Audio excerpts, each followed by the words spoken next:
Red பெட்டிஷன்ஸை பற்றி நிறைய videos நம்ம பார்த்துருக்கோம். ஒரு ரெட் பெட்டிஷனில் முக்கியமான ஸ்டேஜ் வந்து அட்மிஷன் ஸ்டேஜ். அதாவது அந்த ரெட் பெட்டிஷன் ஃபைல் பண்ணப்பட்டு ஹைகோர்ட் முன்னாடி போய் ஆரம்ப கட்ட விசாரணைக்கு பேர் தான் அட்மிஷன் ஸ்டேஜ். அதை ஏற்றுக்க முடியுமா ஏற்றுக்க முடியாதான்னு சொல்லிட்டு இது அட்மிஷன் ஸ்டேஜ் வந்து அந்த பெட்டிஷனருக்கு சாதகமாக இருந்ததுன்னா கோர்ட் வந்து நோட்டீஸ் ஆர்டர் பண்ணும், ஆப்போசிட் பார்ட்டிக்கு நோட்டீஸ் ஆர்டர் பண்ணும். அப்படி அவருக்கு சாதகமாக இல்லைன்னா ஆரம்ப கட்டத்திலே டிஸ்மிஸ் பண்ணும். இந்த ஆரம்ப கட்டத்தையே ஒரு ரெட் பெட்டிஷனை டிஸ்மிஸ் பண்ணுறதுக்கு நிறைய கிரவுண்ட்ஸ், நிறைய ரீசன்ஸ் இருக்கிறதுக்கான வாய்ப்பு இருக்குது. அதில் ஒரு முக்கியமான ரீசன் வந்து ப்ரீமெச்சூர் ரெட் பெட்டிஷன் அப்படின்னு பேர். ஆரம்ப கட்டத்திலே அது அந்த ரெட் பெட்டிஷன் அந்த பிரச்சனை வந்து ஆரம்பிக்கிறதுக்கு முன்னாடியே அகால வேலையில் இந்த ரெட் பெட்டிஷன் ஃபைல் பண்ணப்பட்டிருக்கு அப்படின்னு சொல்லி முன்கூட்டியே இதை ஃபைல் பண்ணப்பட்டிருக்கு அப்படின்னு சொல்லி அந்த ரெட் பெட்டிஷனை தள்ளுபடி பண்ணுறதுன்றது உண்டு. ஸோ இது வந்து ஒரு பெரிய ஒரு ஹேசல். இது ரெட் பெட்டிஷன் ஃபைல் பண்ணும்போது இது ஒரு ப்ரீமெச்சூர் ரெட் பெட்டிஷனாக இருந்ததுன்னா அது டிஸ்மிஸ் ஆகிடும்ன்றது தெரிஞ்சிக்க வேண்டியது. ஸோ அந்த ப்ரீமெச்சூர் ரெட் பெட்டிஷன்னா என்ன, அந்த மாதிரி ஒரு பெட்டிஷன்ஸ் வந்து நம்ம ஃபைல் பண்ணுறதை எப்படி அவாய்ட் பண்ணலான்றதுக்கு ஒரு 4-5 கேஸ் எக்ஸாம்பிள்ஸை வந்து பார்த்து நம்ம தெரிஞ்சுக்க போகிறோம். அதுக்கு தான் இந்த வீடியோ.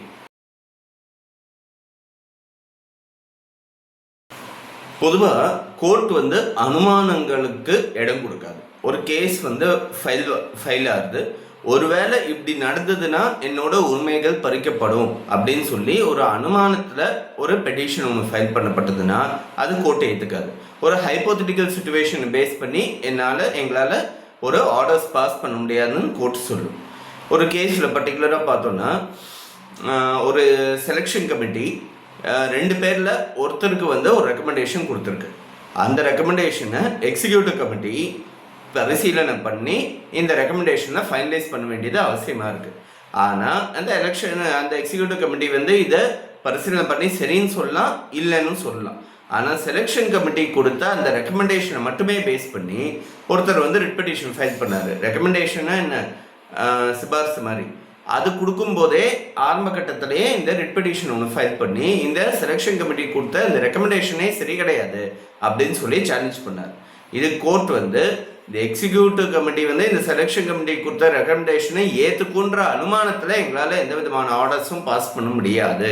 ஸோ அதை ஏற்றுக்குன்ற அனுமானத்தில் நம்ம ஆர்டர்ஸ் பாஸ் பண்ணோம்னா செலெக்ஷன் கமிட்டியோட ரெக்கமெண்டேஷனை எக்ஸிக்யூட்டிவ் கமிட்டி ஓவர்டர்ன் பண்ண முடியாதுன்ற ஒரு ஸ்டேஜில் தான் நாங்கள் வந்து இன்டர்ஃபியர் பண்ண முடியுமே தவிர்த்து எக்ஸிக்யூட்டிவ் கமிட்டிக்கு இன்னொரு ஸ்டேஜ் இருக்குது.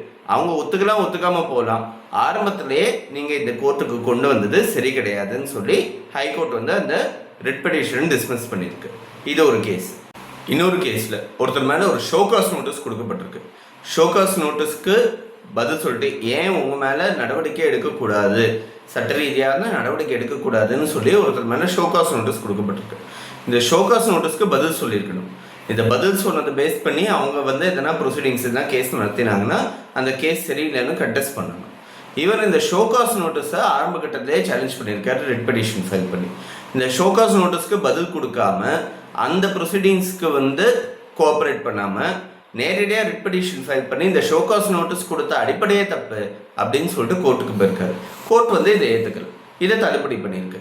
ஏன்னா ஷோகாஸ் நோட்டீஸ்னு ஒன்று கொடுத்துருக்காங்கன்னா அதுக்கு பதில் சொல்லி அந்த பதிலை பேஸ் பண்ணி என்ன ப்ரொசீடிங்ஸ் எடுத்தாங்கன்னா அந்த ப்ரொசீடிங்ஸை வந்து சேலஞ்ச் பண்ணாமே தவிர்த்து ஆரம்ப கட்டத்திலேயே ஒன்று நீங்கள் கொடுத்தீங்கன்னா இந்த ஷோகாஸ் நோட்டீஸ் பேஸ் பண்ணி உங்களுக்கு எதிராக தான் நடவடிக்கை எடுக்குன்ற ஒரு அனுமானத்தில் நீங்கள் வந்து ஒரு ரெட் பெட்டிஷன் ஃபைல் பண்ணுறீங்க. இந்த அனுமானத்துக்கு நாங்கள் இடம் கொடுக்க முடியாது அப்படின்னு சொல்லி ஹைகோர்ட் சொல்லியிருக்கு. இது இன்னொரு கேஸில் இவர் வந்து ஒரு ப்ராப்பர்ட்டி ஆக்குபேஷனில் இருக்கார். இந்த ப்ராப்பர்ட்டியில் இருக்கிறதுக்கு அகைன்ஸ்டாக நீங்கள் எந்த பேசிஸில் இந்த ப்ராப்பர்ட்டியில் இருக்கீங்கன்னு ஷோகாஸ் நோட்டீஸ் வந்து கவர்மெண்ட் கொடுத்துருக்கு. இந்த ஷோகாஸ் நோட்டீஸை சேலஞ்ச் பண்ணி ஹைகோர்ட்டுக்கு போயிருக்காரு. இந்த பர்டிகுலர் ஷோகாஸ் நோட்டீஸ் வந்து நேரடியாக நான் இந்த ப்ராப்பர்ட்டியில் இருக்கிற அந்த அடிப்படை உரிமையை வந்து பாதிக்கிறது அப்படின்னு சொல்லி இந்த ஷோகாஸ் நோட்டீஸுக்கு அகேன்ஸ்டாக ஹைகோர்ட்டுக்கு போயிருக்காரு. ஹைகோர்ட் வந்து இவருக்கு கிராண்ட் பண்ணிடுச்சு. ஆனால் ஹைகோர்ட்டுக்கு வந்து இவர் ரிட் பெட்டிஷனை வந்து கிராண்ட் பண்ணிட்டாங்க. ஆனால் சுப்ரீம் கோர்ட்டுக்கு வந்து கவர்மெண்ட் வந்து அப்பீல் ஃபைல் பண்ணியிருக்காங்க. சுப்ரீம் கோர்ட் வந்து ஆரம்ப கட்டத்திலே இந்த ஷோகாஸ் நோட்டீஸை பேஸ் பண்ணி மட்டுமே ரிட் பெட்டிஷன் ஃபைல் பண்ணுறது சரி கிடையாது, இதுக்கு அடுத்த ஸ்டேஜ் ப்ரொசீடிங்ஸ்னு போனதுக்கு அப்புறம் தான் அவர் ரிட் பெட்டிஷன் ஃபைல் பண்ணியிருக்கணும், அந்த பிரச்சனை முத்தி போகிறதுக்கு முன்னாடியே அவர் வந்து கோர்ட்டை அப்ரோச் பண்ணது தப்பு அப்படின்னு சொல்லியிருக்காங்க. சென்ட்ரல் கவர்மெண்ட் வந்து அத்தியாவசிய பொருட்களுக்கு வந்து பிரைஸ் கண்ட்ரோல் ஆர்டர் அப்படின்னு பாஸ் பண்ணுறதுன்றது உண்டு. எசென்ஷியல் கமாடிட்டிஸ் ஆக்டில் செக்ஷன் 3 கீழே பிரைஸ் கண்ட்ரோல் ஆர்டர்னு சொல்லி சென்ட்ரல் கவர்மெண்ட் பாஸ் பண்ணுறதுன்றது உண்டு. ஸோ அந்த வகையில் வந்து மஸ்டர்ட் ஆயில், அதாவது கடுகெண்ணெய்க்கு வந்து ஒரு ப்ரைஸ் கண்ட்ரோல் ஆர்டர் ஒன்று பாஸ் பண்ணியிருக்காங்க. இந்த ப்ரைஸ் கண்ட்ரோல் ஆர்டரை சேலஞ்ச் பண்ணி ஒரு ரிட் பெட்டிஷன் ஒன்று ஃபைல் பண்ணியிருக்காங்க.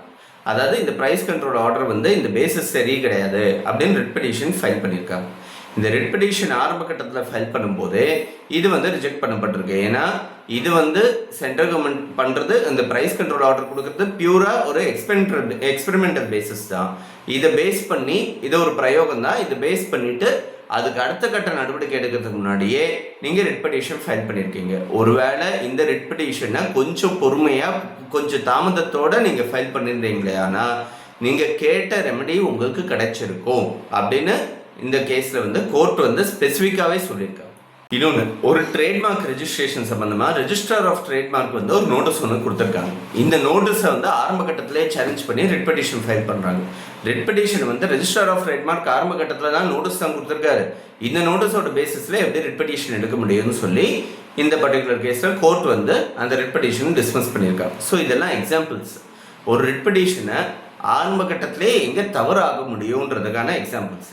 இன்னொரு எக்ஸாம்பிள்ஸ் இருக்குது. ஒரு பாலிசி டிசிஷன் பேஸ் பண்ண ரிட் பெட்டிஷன் வந்து மெயின்டைனபிள் கிடையாது. ஒரு பாலிசி டிசிஷனை வந்து சேலஞ்ச் பண்ண முடியாது. ஒரு சட்டத்தை சேலஞ்ச் பண்ணலாம், ஆனால் ஒரு கொள்கை ரீதியாக ஒரு டிசிஷன், ஒரு முடிவை வந்து சேலஞ்ச் பண்ண முடியாதுன்றது ஒரு பர்டிகுலர் கான்செப்ட் இருக்குது. இந்த ரிட் பெட்டிஷன்ஸை ஃபைல் பண்ணுறதுக்கு முன்னாடி எங்கெல்லாம் தப்பு நடக்கலான்றதை வந்து நம்ம அனலைஸ் பண்ண வேண்டியது அவசியமாக இருக்குது. ரெண்டாவது, அந்த கோர்ட்டோட பொசிஷன்லேருந்து பார்த்து அந்த ரிட் பெட்டிஷனை கிராண்ட் பண்ணால் அந்த ஜட்ஜ்மெண்ட்டோட ஒரு இம்பேக்ட் என்னவாக இருக்கும், அதை வந்து அந்த இம்பேக்டை வந்து கோர்ட் கொடுக்கறதுக்கு தயாராக இருக்குமான்றத அந்த பொசிஷன்லேருந்து பார்த்து அது சரியாக இருக்கும்னா, ஏன்னா பெட்டிஷன் ஃபைல் பண்ணுற எல்லாருக்கும் அவரோட சாதாரண உரிமை வந்து ஜீவாதார உரிமை பறிப்பட்டு போனதா அவங்களுக்கு வந்து ஒரு எண்ணம் இருக்கும். ஆனால் அது கோர்ட்டுக்கு போகும்போது அது வந்து கோர்ட் ஒரு ரிட்டை ஒன்று கிராண்ட் பண்ணுற அளவுக்கு வந்து அது சீரியஸான ஒரு இஷ்யூவா, இல்லை வேற எதனா ஒரு விதத்தில் அதை ஹேண்டில் பண்ண முடியுமா அப்படின்னு கோர்ட்டு தான் பார்க்கும். அதான் இந்த அட்மிஷன் ஸ்டேஜ்லேயே கோர்ட் வந்து பார்க்குறதுன்றது உண்டு. ஸோ நம்ம இதை ஃபைல் பண்ணும்போது அந்த அட்மிஷன் ஸ்டேஜில் இது கோர்ட் வந்து இதை அட்மிட் பண்ணுறதுக்கான வாய்ப்புகள் இருக்கான்னு அனலைஸ் பண்ணுறதுக்கு இந்த மாதிரி ஒரு சில விஷயங்கள் பார்க்க வேண்டியதாக இருக்குது. ஃபியூட்டைல் ரிட்டர்ன் இருக்குது, அதாவது எந்த விதமான பர்பஸும் அச்சீவ் பண்ணாத ஒரு ரிட் பெட்டிஷன். இன்ஃப்ரக்சுவஸ் ரிட்டர்ன் இருக்குது, அதாவது அந்த ரிட் பெட்டிஷன்லேருந்து வரக்கூடிய அந்த பலன் வந்து தாமதமானதுனால அதுக்கு பலனே இல்லாத ஒரு நிலையில அது தள்ளப்பட்டிருக்கு. ஸோ இந்த மாதிரி நிறைய ரிட் பெட்டிஷன்ஸ்க்கு நிறைய ஒரு தடங்கள், நிறைய ஒரு கான்செப்ட்ஸ் வந்து அது டிஸ்மிஸ் ஆகிறதுக்கான சான்சஸ் இருக்குது. இது நேரடியாக சட்டத்தில் வந்து இந்த காரணத்தினால தான் அட்மிட் பண்ணும், இதெல்லாம் சரியில்லைன்னா இதை டிஸ்மிஸ் பண்ணணும்னு கொடுக்கப்படல. இது நிறைய கேசஸில் சுப்ரீம் கோர்ட்ஸோ ஹை கோர்ட்ஸோ முடிவு பண்ணதுல நிறைய கேசஸில் வந்த ரேஷியோ டிசிடென்டி பேஸ் பண்ணி கொடுக்கப்பட்ட ஒரு சில ரீசன்ஸ். ஸோ இந்த மாதிரி ஒரு ரீசன்ஸை பேஸ் பண்ணி ஒரு ரிட் பெட்டிஷன் டிஸ்மிஸ் ஆகிறதுக்கு வாய்ப்பு இருக்குன்றதுனால இதுக்கு எதனா ஒரு பங்கம் இருக்கான்றது தெரிஞ்சுக்கிட்டு தான் அந்த ரிட் பெட்டிஷன் ஃபைல் பண்ணுறதுக்கு நம்ம முன்னாடி போகணும். சாதாரணமாக ஒரு பெட்டிஷன் ஒரு ஸ்டேட் அத்தாரிட்டி மேலே இருக்குன்னாலே ரிட் பெட்டிஷனை தான் ஃபைல் பண்ணணுன்ற ஒரு எண்ணம் இருக்குது. அது வந்து கூடாது. ஒரு சாதாரண ரெமெடி, அடிப்படை ரெமெடி வேறு எதனா இருந்ததுன்னா, ஒரு ஜென்ரல் ரெமெடி எதனா இருந்ததுன்னா, ஸ்பெசிஃபிக் ரெமெடி எதனா இருந்ததுன்னா ரிட் ரெமெடியே எடுக்க முடியாது அப்படின்றது ஒரு ரூல் இருக்குது. ஸோ இந்த மாதிரி நிறைய விஷயங்களை வந்து நம்ம அனலைஸ் பண்ணிட்டு தான் ரிட் பெட்டிஷன் ஃபைல் பண்ணணுன்றதுக்காக தெரிஞ்சுக்கிறதுக்காக இந்த வீடியோ.